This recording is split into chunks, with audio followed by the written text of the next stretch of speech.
कुंती कौन थी? कुंती यदुवंश के राजा शूरसेन की पुत्री थी। बचपन में उसका नाम पृथा था। राजा शूरसेन के फुफेरे भाई कुंती भोज निसंतान थे। उन्होंने कुंती को गोद लेकर उसका पालन पोषण किया। एक बार कुंती ने अपने यहाँ पधारे हुए ऋषि दुर्वासा की ऐसी सेवा की कि उन्होंने प्रसन्न होकर उसे वरदान मांगने को कहा।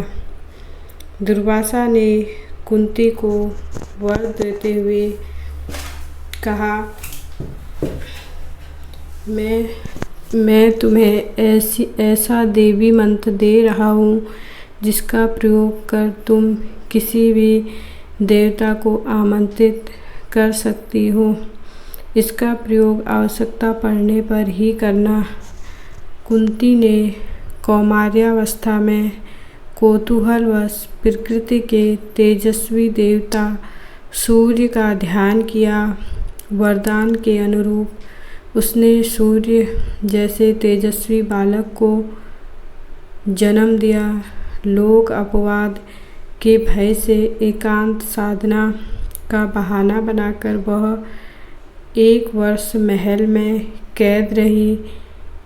विश्वस्त दासियों की सहायता से उसने अपने पुत्र को, जो कालांतर में कर्ण कहलाए, को जन्म देकर नदी में बहा दिया। हस्तिनापुर के राजा विचित्रवीर्य के छोटे पुत्र पांडु से उसका विवाह हुआ। पांडु के बड़े भाई धृतराष्ट्र अंधे थे। पांडु ने अपने पराक्रम से अनेक राज्यों को जीता था। वे हमेशा अपनी दोनों पत्नियों कुंती और माद्री के साथ हिमालय में रहा करते थे। पांडु अकस्मात क्षय रोग के शिकार हो गए और संतान उत्पत्ति के अयोग्य हो गए।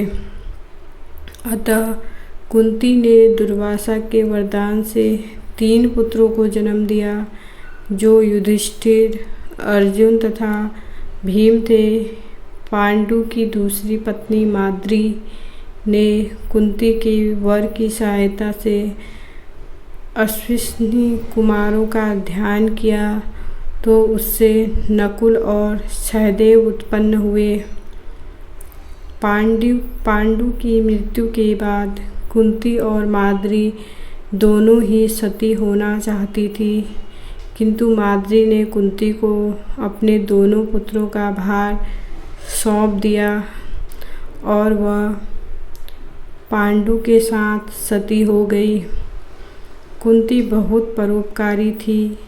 एक बार एक ब्राह्मण ने कुंती को नरभक्षी वक्राक्षस के अत्याचार के बारे में बताकर उससे मुक्ति का उपाय पूछा। कुंती ने भीम को उस राक्षस का संहार करने को भेजा और शक्तिशाली भीम ने उस राक्षस को मार डाला। महाभारत के युद्ध के समय कुंती अपने पुत्रों के मरने के ख्याल से सिहर उठती थी। उसने कृष्ण की सहायता से दुर्योधन को संधि प्रस्ताव भेजा था ताकि युद्ध ही न हो, किंतु दुर्योधन ने उसे ठुकरा दिया था। कुंती ने राज्य छिन जाने और जुए में हारने, अपने पुत्र कर्ण के अपमान को, कुलशील बहू द्रौपदी के अपमान को झेलने का कष्ट सहा था।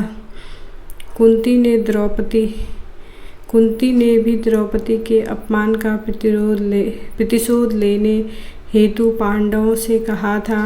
कौरवों द्वारा लाक्षागृह में आग लगाए जाने पर किसी तरह उसने तथा 5 पांडवों ने अपनी जान बचाई थी। कुंती ने अनजाने में ही अपनी बहू द्रौपदी को 5 पांडवों की पत्नी बनने के वचन से बांध दिया था। कुंती पुत्र होकर भी कर्ण जीवन भर लोक निंदा के भय से अपमान और दुख सहता रहा। अपने पुत्र कर्ण की अपमानजनक दशा को देखकर कुंती भी बहुत रोती थी। लोक निंदा के भय से उसने जन्मजात कवच और सोने का कुंडल धारण किए हुए कर्ण को अंत तक अपना पुत्र न कह पाने की पीड़ा भी झेली। कर्ण के समक्ष 5 पांडवों की प्राण रक्षा की भीख मांगकर पुत्रों के प्रति अपने स्नेह को प्रकट किया। उसने यह प्रारंभ होने से पहले ही कर्ण से 5 पुत्रों की प्राण रक्षा करने का वचन मांगा था। इसके बदले में उसने कर्ण को एक अभिशापित जीवन दिया। यह अपराध बोध जीवन भर उसे सालता रहा। महाभारत के युद्ध में पांडवों की विजय के बाद उन्हें जब हस्तिनापुर का राज्य मिला, तब कुंती 15 वर्षों तक राजमाता के रूप में सुख भोगकर गांधारी धृतराष्ट्र के साथ वन को चली गई।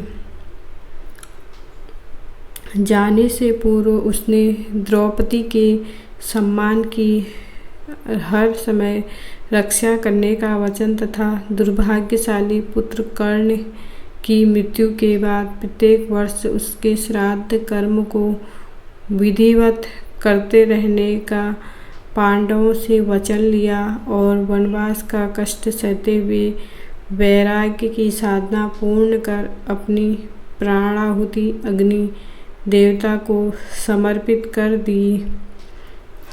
कुंती का संपूर्ण जीवन विसंगतियों से भरा पड़ा था। अनजाने में सूर्य का आवाहन कर उसने सूर्यपुत्र कर्ण को जन्म तो दिया, किंतु उसे पुत्र न कह सकी। कर्ण अभिशप्त जीवन जीता रहा। कर्ण को अभिशप्त जीवन जीते देखकर इसी पीड़ा में आजीवन घुलती रही। अपने समस्त पुत्रों के बदले में कर्ण का बलिदान उसके लिए बहुत कष्टदायक था।